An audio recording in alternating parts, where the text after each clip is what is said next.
Hey there, welcome back to another video. This time around, it is my review of the 2021 horror comedy, Willy's Wonderland. Now, this is one of those films that, when it came out, there were a lot of negative reviews. There were a lot of people that thought it sucked, thought it was something that really wasn't that different, or it was just very tired. It was just a lame, lazy ripoff of Five Nights at Freddy's. And to each their own on that one, because I disagree. I had a blast with this film. In fact, I would say from what I've seen this year, this is my favorite film that I've seen from 2021 because it delivered what I wanted and expected from this film and then some. It does more with a low budget than a lot of big budget films have done as of late. And it's just such a enjoyable, fun, wild ride of a movie. Now, the film is directed by Kevin, I believe it's Kevin Lewis, and I thought Kevin Lewis did a remarkable job with this film. I mean, other than a few little hiccups here and there in terms of a little too much shaky cam, a little too much lens flares, I thought his direction was really impressive for a relatively young filmmaker who's just trying to figure things out, learn the ropes. Because I think he might have done a few things, but he wasn't really a well-known established name yet. And I am going to have my eye on him going forward because what he managed to do with a low budget was really awesome when it comes to this movie. The use of lighting to create a really eerie and genuinely strong sense of mood and atmosphere was noteworthy, as was his ability to maintain the exact same amount of energy and vitality as Nicolas Cage, who's playing this crazy, relatively unhinged character, who in a lot of ways is crazier and more unpredictable than the possessed animatronics in the film. And this film has such a great sense of vitality and energy to it, and a big part of that is due to Kevin's direction. When it comes to the sequences with the animatronics, they are showcased in a way that really lets them shine, and when it comes to any of the sequences that involve gore, he definitely knows how to show the goods in that department. And for a film that's not taking things too seriously at all, it also maintains a consistent tone when it comes to the way that things feel and the overall vibe that the screenplay and the overall film was trying to go for.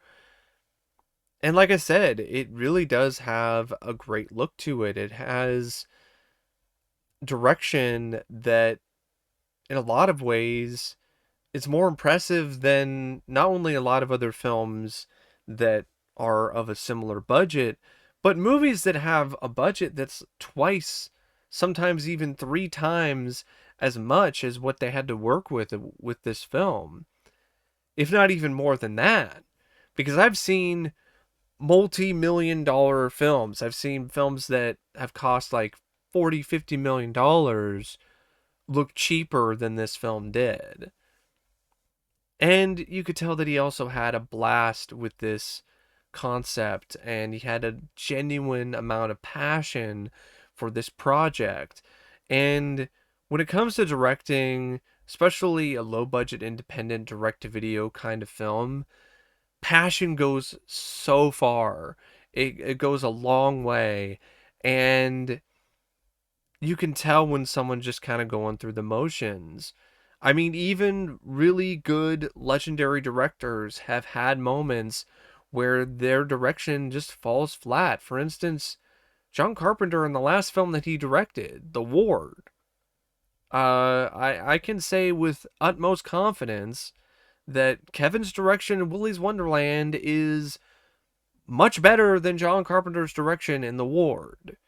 So I'm definitely going to look forward to seeing what he does next, because he put himself on the map here. He definitely left his mark. The screenplay by Geo Parsons, it's good. It's not great, but it's a good script. I think the concept is really fun. I like the idea of a mute hero that's very different when it comes to this kind of movie. You don't see that very often when you have a mute janitor in this case, where who you don't even know his name. You don't even know Nick Cage's character's name. You pretty much know nothing about him other than he's driving through this small town, his tires get popped, and because there's some shady things going on, he's not able to pay for the car to get fixed and the tires to get replaced with credit or a debit card or anything, because the ATM's not working and they only accept cash. So in order for him to work off the amount that it's gonna cost to fix his car, he gets a job working overnight at this closed, shuttered family fun center in Willy's Wonderland that has a really dark past. And unbeknownst to him, the place is teeming and just completely full of these possessed animatronics that have the spirits of genuine psychopaths and serial killers. And unlike a lot of people, unlike everyone else that was put in his shoes to be a janitor before him, he does not at any point blink. This does not faze him, and he just goes to work, cleans up the place, and kicks a metric ton of animatronic ass. And it's a very simple, straightforward concept. Nick Cage versus animatronics.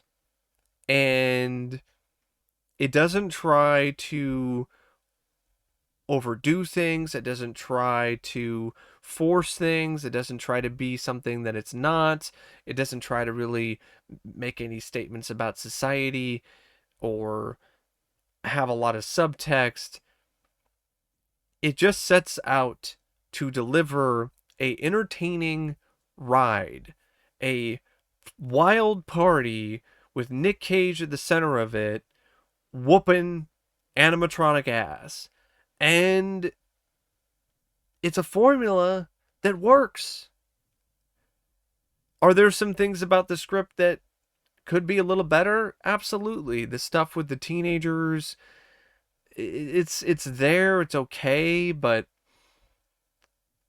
it just felt like a lot of them were just there to be cannon fodder, and I think the script could have done a bit better job maintaining a consistent path for some of these characters, because some of them act in some ways that don't really match the way that they were acting in earlier parts of the film. And then on top of that, there are some moments where you could really play into some satire of horror tropes, and it doesn't really go there. It kind of hints at it at times, but it doesn't really go there. But there's still a lot of elements in the script other than just the main idea of Nick Cage as this janitor stuck overnight with these killer animatronics, and him just being more insane and more deadly than they are, and him winding up being the last man standing after everything.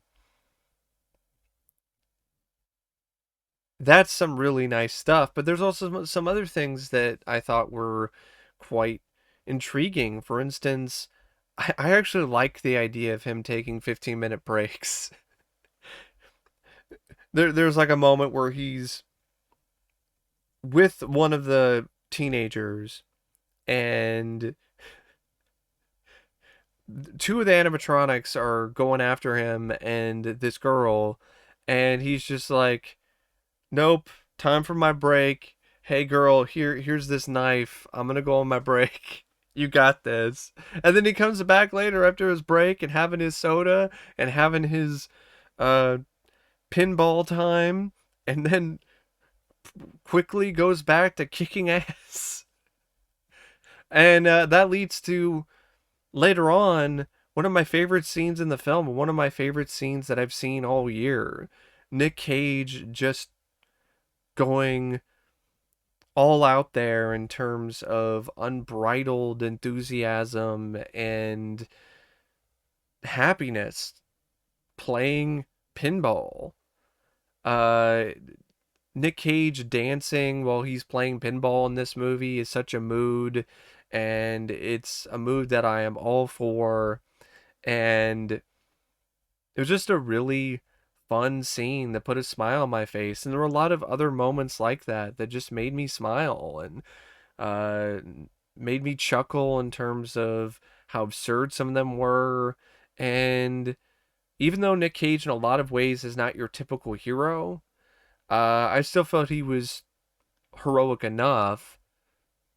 And you were definitely rooting for him. You were really in his corner from the very beginning. Him getting shafted by this small town, fucked up his tires. Now he's stuck in this fucking fun place and has to take out all these animatronics because if he doesn't, they're going to take him out first. And he's like, fuck that. I'm going to survive. I'm going to live. And I'm going to get my car back. And I love the ending where he does it. He does the impossible. He wrecks all the animatronics. He kills Willy and even cleans up the entire place to the point where when the owner comes back with the mechanic at the end, they're just flabbergasted. They cannot believe it. And he gets his car back and takes the girl, and they have a bit of a bonding moment where he shares his soda with her, and he even gets to run over one of the last animatronics that was left standing. So, yeah, there's a lot of things about this script that to me really did work. I even like the backstory for Willy's Wonderland and how it was initially a family fun center in the vein of Chuck E. Cheese that was owned and operated by a serial killer, and he had all these different psychos and sickos as employees, and they would take these kids into what they called, I think, the Happy Fun Time Room or something, and they would take them in there and they would brutally murder them. And eventually the police caught on and they sent the SWAT team after them, but they were one step ahead of the cops because they made a pact with the devil and did a satanic ritual and committed suicide, and they transferred their souls into the animatronics. And so, yeah, it's very Five Nights at Freddy's, but I felt they put enough of a spin on it that it didn't feel like it was this exact same thing. And when it comes to the animatronics, when it comes to those moments where Nick Cage is going head to head with them, it is a crowd pleaser. Fucks up the ostrich at first, who's talking shit to him. I'm gonna bite your face off, and I'm gonna eat your soul. And Nick Cage is not having any of it. Busts the mop in two and just beats its ass. He even fucking curb stomps the gorilla head first into a toilet, and then in another sequence he's taking the alligator, ripping its jaws apart, and choking out the chameleon, fucking up the fairy, and takes on Willy, and Willy cuts him up pretty bad, but Willy's still no match for Nick Cage in this. And Nick Cage gets the upper hand and rips his fucking head off. So, yeah, there's a lot of just really crowd pleasing moments where you're just like, holy shit, wow, like that is really awesome. And there's some nice bits of gore as well. There's definitely a lot of blood in this. It's definitely rated R. I mean, there's a whole sequence where one character gets chopped completely in half. And I love the fact that for the most part, the effects were done practically. The animatronics, I didn't really notice that much CGI at all. In fact, I would say 99% of the time, the animatronics were done practically with mechanical effects and makeup special effects. And so was the gore, and so were the death scenes. So it was really refreshing to see that. And even the production and art design for Willy's Wonderland, the family fun place itself, was also really well done, and it didn't seem like there was a lot of CGI or let's do it in post uh, with Photoshop and whatever. It seemed like there was a lot of stuff that was actually built for real, like the pinball machine. Like, they built a real pinball machine for the film, and I think that extra step, those extra miles that this film went when it comes to the production, really did pay off because the film looked like it had a higher production value overall than the budget. And like I said, for the most part, script really satisfying, really strong, some issues here and there, but for the most part, I liked it. I like the fact that it did focus more on Nick Cage's mysterious janitor character than the teens. And when the teens were there, they weren't insufferable. They weren't too annoying to the point where they took me out of the film. And most of them just fucking died pretty quickly. So it's not like they really were that much of a detriment to the story. And yeah, it doesn't reinvent the wheel, but it's still different enough when it comes to dealing with this kind of concept. And the performances by the cast, I mean, for the most part, I would say a good amount of them are just kind of average. But when it counts the most, when you really need someone to deliver, the film knocks it out of the park when it comes to the performances. And really, the focus of this film is Nick Cage. And Nick Cage is fantastic. Nick Cage is a absolute joy to watch as the mute janitor. He was the perfect guy for this role, to play this character who is crazier, who is more wild and unpredictable and more insane than the animatronic killers in this film. I mean, there's even a line of dialogue where they're like, they're not trapped. He's not trapped in there with them. They're trapped in there with him. And it's like, yeah, they are. And they're fucked with no lube. And there are some other performances that I thought were fine. I mean, Emily Tosta as Liv, who's essentially one of the other main characters. She's serviceable. Beth Grant, she did a nice job as Sheriff Lund. For a lot of ways, was one of the villains. Uh, Tex McAdoo, who's the owner, played by Ric Reitz. I thought that guy was really. Um, I don't know if I would say he was really good. He was okay. There were some moments where it seemed like he was kind of forcing things a little bit in terms of his acting.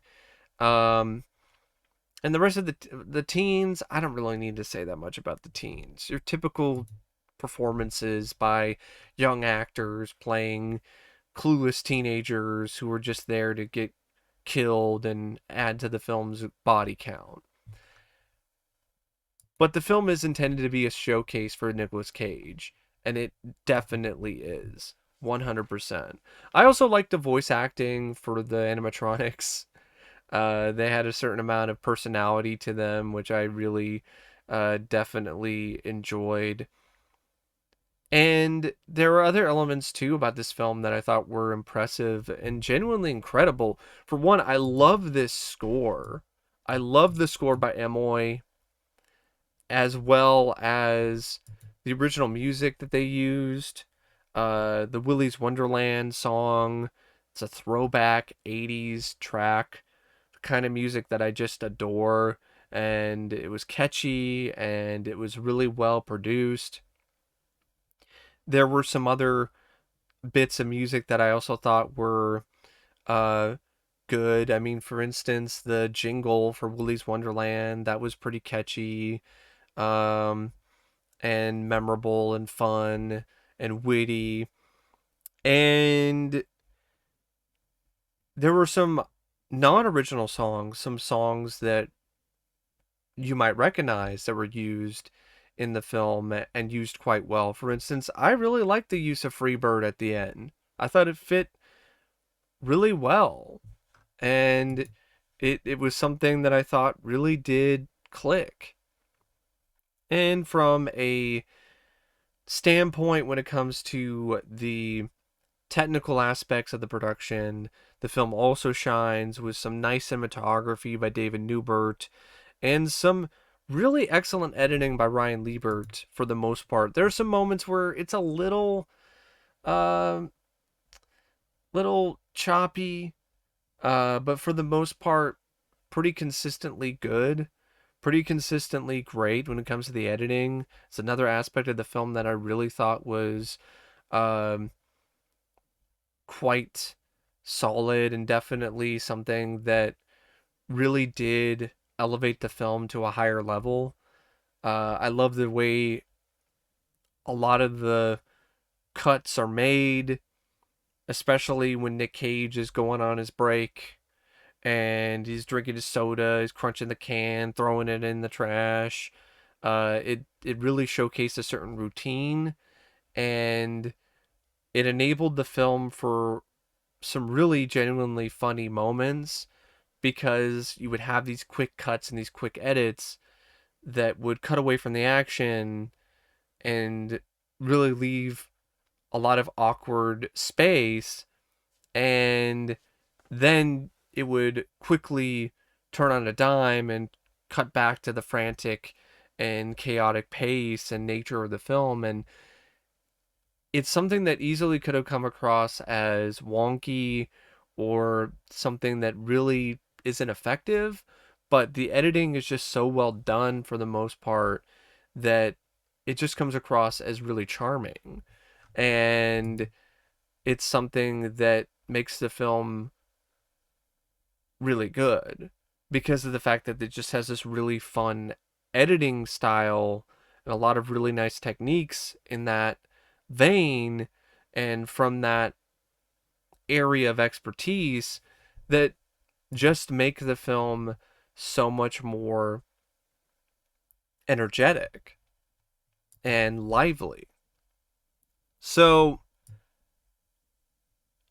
it's also a movie that goes by at a really quick pace. It does not overstay its welcome. It's for the most part wild fun from beginning to end because there really isn't a lot of moments where things slow down. It's 88 minutes. And yeah, I honestly 100% loved it. I loved Willy's Wonderland. I thought it was wonderful. It was wild. It was fun. And I highly recommend this film. If you enjoy over the top, campy, gory 80s horror, this is right up your alley. Like, if you're a fan of something like Chopping Mall, check this out. But anyway, thanks for watching my review of Willy's Wonderland, and as always, I'll see you later.